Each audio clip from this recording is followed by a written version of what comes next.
Apa efek dia kepada pengguna? Dia tak ada cop halal kan? Ha? Halal? Halal untuk makanan saja ini. Perkara yang tidak beretika lah. Kecoh baru-baru ini dikatakan hampir 120 penapis air diragui status halalnya. Hasil kajian dari seorang pensyarah kanan di Universiti Sains Islam Malaysia mendapat perhatian ramai, mendakwa kononnya tulang haiwan dijadikan bahan penapis. Bagaimana pula dengan respon pengguna? Kami mendekati pihak yang terlibat untuk membongkar isu ini.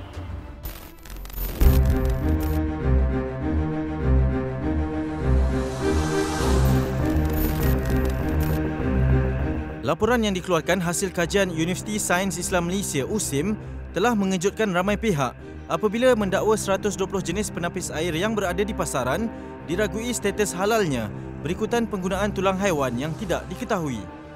Rasanya mungkin sukar untuk dibezakan dengan setiap produk penapis yang ada di pasaran kini. Tetapi apa yang membezakan mereka? Adakah setiap penggunaan filter datang dari sumber yang halal? Tim Suara Konsumer akan merungkai isu ini dengan lebih mendalam. Tim Suara Konsumer ke sebuah premis menjual penapis air bagi mendapatkan reaksi peniaga berkenaan pengetahuan mereka terhadap sumber penapis yang digunakan. So I want to know what carbon that they use in this one. I don't think I know. Dia tak ada cop halal kan? Ha? Halal? Halal untuk makanan saja ini. Dia punya filter tu. Filter apa dia guna? Yang tu you tak tahu kan? Tinjauan kami mendapati kebanyakan penjual di sini tidak dapat menerangkan kami tentang sumber filter yang digunakan di setiap penapis air yang dijual di sini. Malah mereka seolah-olah tidak mengambil pusing tentang perkara ini. Reaksi orang ramai berkenaan dengan isu ini juga rata-rata menyatakan bahawa penjual sepatutnya lebih peka mengenai produk yang dipasarkan. Sepatutnya apa yang ada di pasaran adalah apa yang telah dibenarkan untuk digunakan oleh para pengguna. Tapi sekiranya berlaku perkara-perkara yang dia jual tanpa memberi tahu ataupun menerangkan informasi lebih jelas tentang isu halal ataupun tidak halal, dia adalah satu perkara yang tidak beretika lah. Untuk pembuatan tu, diorang kena lagi alert dan lagi aware dengan daripada permulaan untuk membuat penapis menggunakan tulang dan apa efek dia kepada pengguna. Kami turut mendapatkan pandangan dan penjelasan daripada pensyarah kanan Fakulti Syariah dan Undang-Undang USIM, Dr. Muhammad Mahyidin Muhammad Saleh mengenai hasil kajian penapis air yang dijalankan sejak tahun 2006. Tulang babi ni ataupun tulang khinzir dia paling murah di pasaran. Boleh dapat dalam 1 kilo RM6.80. Berbanding dengan sumber yang lain seperti cengkerang laut.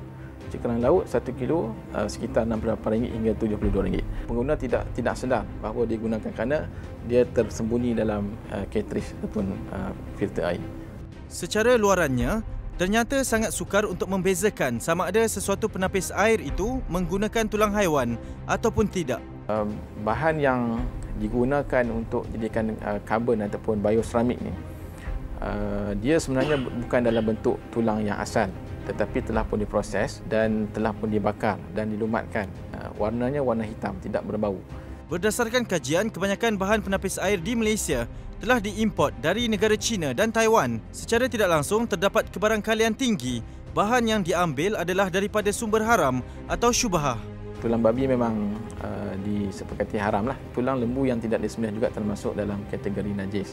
Jadi maksudnya kalau kita memproses atau menghasilkan filter daripada tulang, kedua-dua tulang ini, tulang babi dan juga tulang lembu tapi tidak disembelih secara syarak, maka hukumnya masih lagi dalam hukum yang tidak dibenarkan, hukum haram.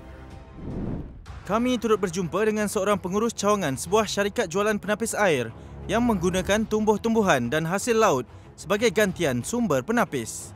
Kita menggunakan tempurung kelapa dengan buluh sebagai bahan untuk jadikan karbon tu lah. Okey, macam ni contohnya yang macam hitam ni lah. Hitam ni yang kita namakan karbon. Karbon ini yang menentukan sama ada dia adalah halal atau tidak. Ini yang kita gunakan, yang saya sebut tadi, kita gunakan buluh dan juga tempurung kelapa kan. Kemudian yang macam biji-biji ni ini adalah berbola mineral. Syarikat ini juga menggunakan alternatif lain bagi membekalkan kalsium kolagen yang tinggi kepada pengguna. Kita dapatkan kalsium kolagen daripada sisik ikan tilapia. Sisik ikan tilapia ni kita buat kerjasama dengan UPSI. Daripada sisik ikan tilapia tu dia menghasilkan berbola kalsium. Pengasas produk ini juga menitik beratkan tentang kualiti air yang ditapis supaya setiap penggunanya mendapat manfaat.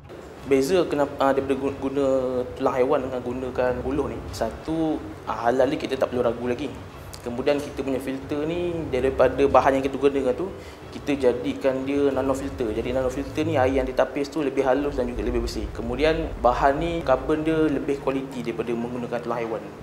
Isu penapis air tidak halal melalui hasil kajian USIM ini turut menarik perhatian Ketua Aktivis Persatuan Pengguna Islam Malaysia PPIM, Datuk Nazim Johan. Kita nak cadangkanlah, tapi kita nak nasihatkan pengguna nak beli ni kena tengok betul-betul. Pasal kalau kita beli penapis air yang aktif karbon dia datang daripada sumber tulang yang tak tahu daripada mana, maknanya kita terpaliklah juga. Jadi kita kena mencari dan benda yang kita perlu buat adalah untuk meminta syarikat pembekal itu menunjukkan sijil dia. Orang ramai turut dinasihat agar melakukan kaji selidik mengenai kesahihan sijil halal yang dipamerkan. Sijil halal ni pun kena tengok juga. Halal Afrika ke, halal mana ke. Jadi kita pun kena tak faham. Tapi kadang-kadang halal Afrika ni pun tak wujud. Jadi kena tengok. Tengok kat website JAKIM ke, ada ke tak ada, tersenarai. Kajian yang dibentangkan pihak USIM mengenai sumber penapis air yang diragui secara tidak langsung membuka mata pengguna untuk lebih peka dalam pemilihan sesuatu produk penapis air di pasaran.